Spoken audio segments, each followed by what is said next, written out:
Hi guys, this is Adam with Magnet Monster, and today I want to talk about building a large email list and how to keep your email database engaged, and also why it's very important for sales. Now this is applicable whether you're in B2B, B2C, it really doesn't matter. If you're trying to sell services or products, an email database, in my opinion, is the most important digital assets that you have, and you really need to put a lot of effort into building this database. I'm going to tell you why. Now, in my experience in e-commerce, if you have a store set up, email should probably account for anywhere between 20 to 30% of annual or monthly revenue. If you're in B2B, it's a very important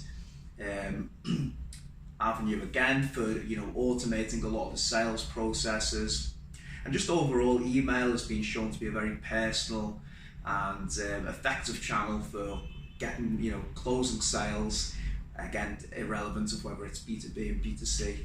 So let's talk about some of the easiest ways, quick wins to build an email list. So first things first, you have to have some type of website generally where you're going to capture people's data. Now, typically the normal way people will do this is they'll run ads to a type of landing page. I'm sure you've probably seen them before. I believe even Peter, who runs the group, sends ad traffic to a landing page himself. And then typically what you will want to do is give away some type of high value incentive for them to opt in, typically what we call a lead magnet in the industry. Now, the lead magnet is very important because before you obviously drive a sale, and most of you will know this already, you have to give something in value in return to the customer or the prospect, and it starts with engaging them and adding value to your audience in a sincere and honest way. I know Peter is very big on this, and I completely agree. If you were able to show your expertise and give someone value, then they're much more likely to buy from you at a later stage. So that's normally the standard form of acquisition. You will drive traffic to a landing page where you'll give some type of offer, usually for free. And I will say, try to stay away from discounts because they're a bit done to death and everyone does them. Try to get some type of useful information. So for example, Peter has his LinkedIn profile guide, content marketing stuff that is going to engage your target audience well. That's what you typically want to go for with this type of free lead magnet. It can be a PDF, it can be a video, it doesn't necessarily matter. As long as the content is good and it's relevant to your audience, typically you will find it's an easy way to convert people and get them sort of onto the first stage of your sales funnel or sales cycle. So one of the ways you can build this list is obviously use social to funnel traffic towards this landing page. And that's typically what most companies do these days, even freelancers. You can run paid ads, which will accelerate it if you have the budget, or the slower way that even we do at Magnet Monster ourselves now is just by providing valuable content every single day and redirecting people to those landing pages where you can get the details and then give them the content in return for free. So use the Facebook, LinkedIn, Instagram. Again, depending on your industry, you might have some variation which platform you invest your time into, and just funnel as many people as you can back to this landing page. And you want to obviously have some type of opt-in form where you can capture people's details and then send them the content in return. So that would be the sort of standard method of acquisition, like I said, that I recommend most people follow. It doesn't take too long to set up, too much technical knowledge, and it's just a proven way, as I said, of getting people into your email database. So once you have somebody in the email database, what comes next? That's obviously the question on a lot of people's minds. It depends what industry you're in. Again, if you're in B2B, B2C, it really just depends on your business model, what you're trying to sell. typically the first thing you would want to do to automate this and take some of the pressure off yourself for the sales follow-up is have a welcome series of emails. So you can call them a welcome series or a pre-purchase email series. Typically, I would say between 5 to 10 emails that just fire off every day while the lead is warm, adding value. So I do a lot of work with supplement companies. Say if somebody opts in for a weight loss program, we will send more tips related to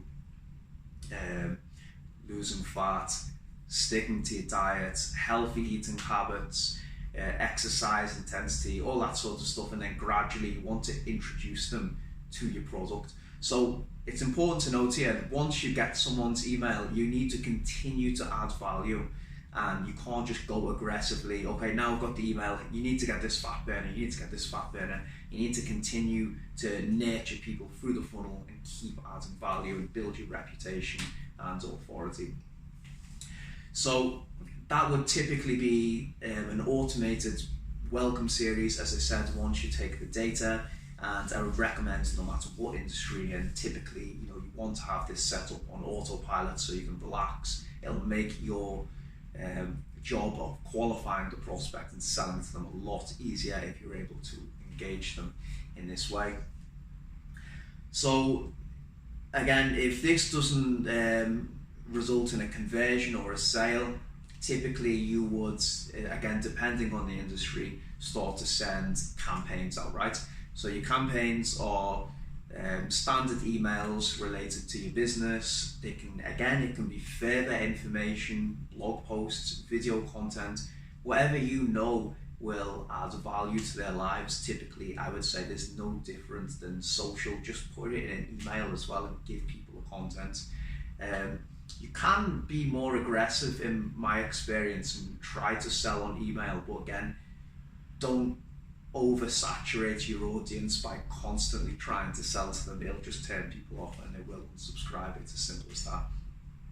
But definitely go more direct for sales in email. It's much more personal channel to ask for sales, and I think the stats, again, I'm happy to provide anyone with them. It's just a much more effective channel of going for the sale in my experience. So blog posts, video content, industry news, general stories related to your business that you think they can relate to are a good way. Social proof is another excellent way. Testimonials. You want to gradually keep stimulating them until they're ready to buy. Schedule an appointment with you to talk about your services. Again, it just depends on your business.